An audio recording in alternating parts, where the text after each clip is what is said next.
Good morning mga tol, magluluto tayo ngayon ng tofu in garlic oyster sauce. Kailangan natin 960 grams ng tofu yan. Nabili namin sa Asian store. Sibuyas or onion, garlic, black pepper. Siyempre, di mawawala ang ating bechin. Ajinomoto bechin or MSG. Nor liquid seasoning.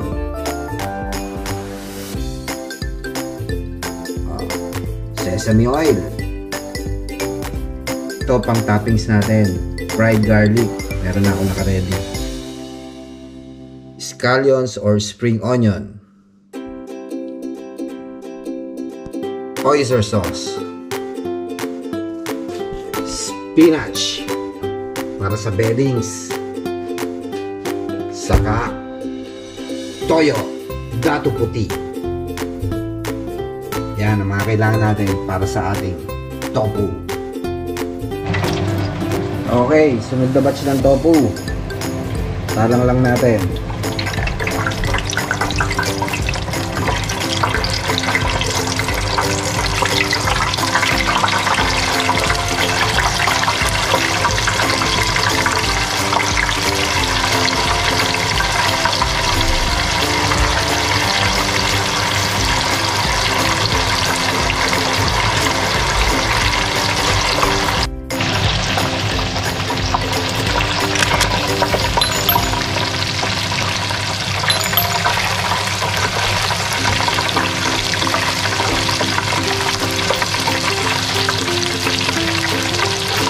Yun, no?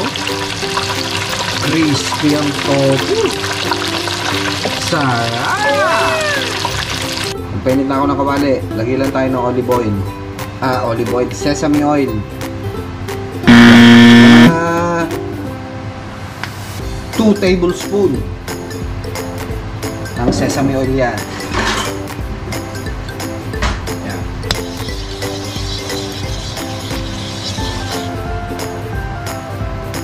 Tapos, maglagay tayo konti lang ng bawang, mga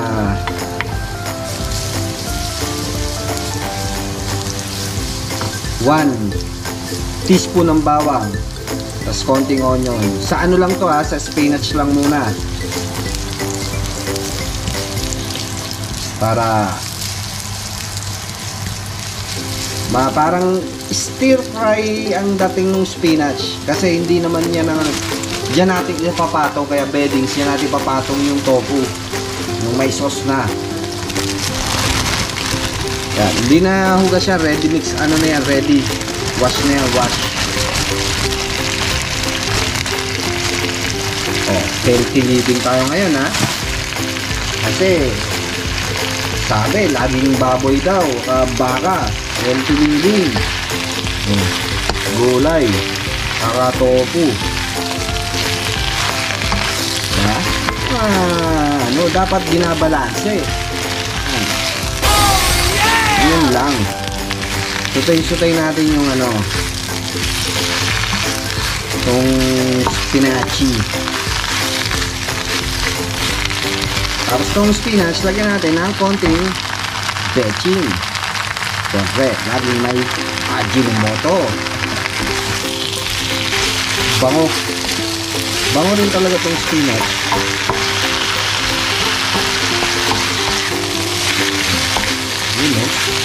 Yun, no? Lagi sa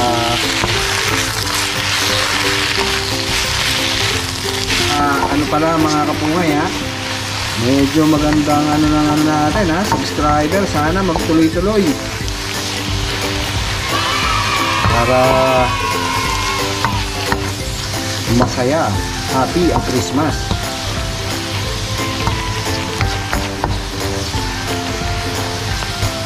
Yun, Kasi pagka maganda daw subscriber ko, yung sponsor ko rito, bilhan daw ako magandang kawali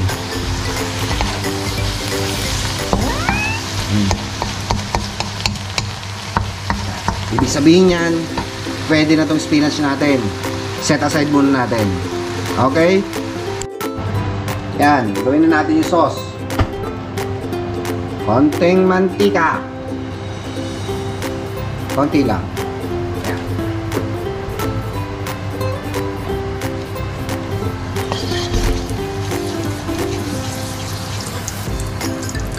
Garlic.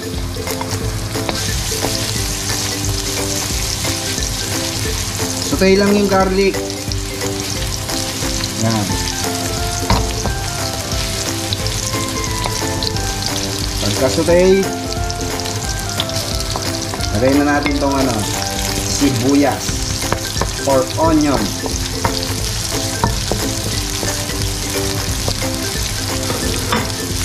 Palabasin lang natin yung flavor nila.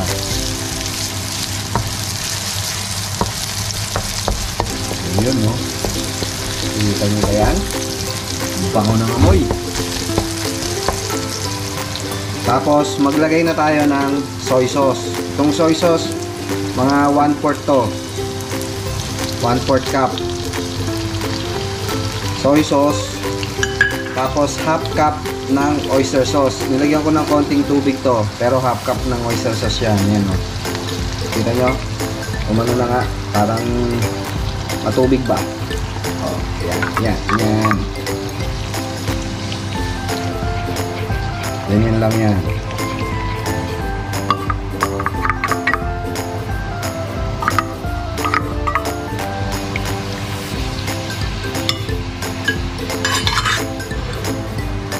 Maglagay tayo ng mga half cup ng tubig. Half lang, ha? Half cup. Yan. Then, hintayin lang natin magkulo. Tapos, titimpla na natin siya. Pero bago yan, para pag kumukulo, maglagay tayo ng liquid seasoning. Ayaw pa.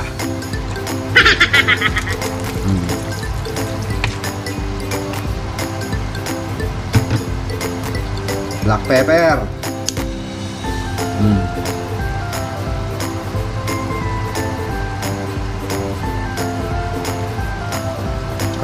Diba? Masarap talaga pag maraming paminta. Good to go na yan.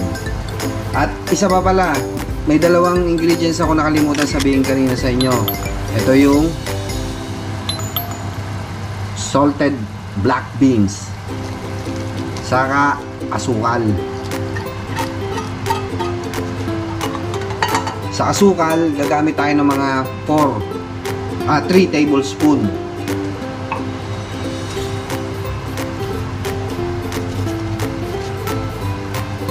One, 2, 3. Okay yan, ha, diba? 3, sabi ko 3 tablespoon. Dahil diabetic ako, dagdag tayo kalahati. Okay. Syempre nga, si Boy Tansya nga eh. Diba? Mga 2 minutes. Medyo yung sauce nya masarap-sarap din.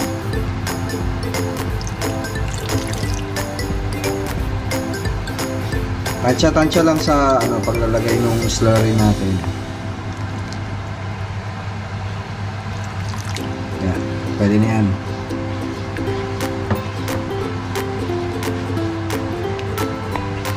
Kita nyo? Kita nyo sa baw? Kita nyo ba ulit yan? Oh? Etong dish na to, mahilig namin kainin ng biyanan kong lalaki. Pero nilagyan ko ng konting twist ba.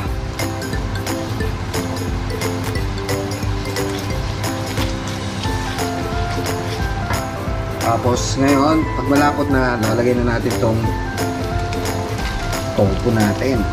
Yun, kita nyo. Busog na naman. Ano nyo na ma-soak nung tofu yung yung sauce para yummy. Siyempre, lalagyan natin ng scallions or spring onion. Yung Tagalog, dahon ng sibuyas. Ito natin.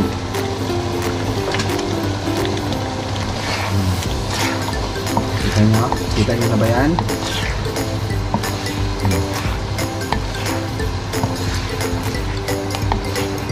Ayan, no? So, alam na ang kasunod niyan. Magpainit na ng kanin.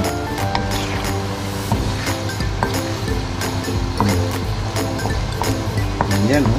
Kita nyo ba kulay? Kita nyo yan. Sarap! Kita nyo? Simple lang, pero masarap.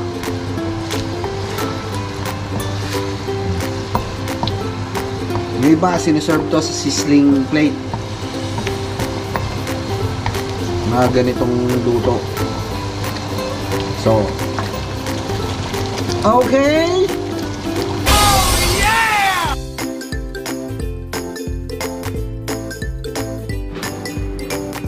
So, ayan na mga kapungay, ito ang ating ready na recipe. Kita nyo.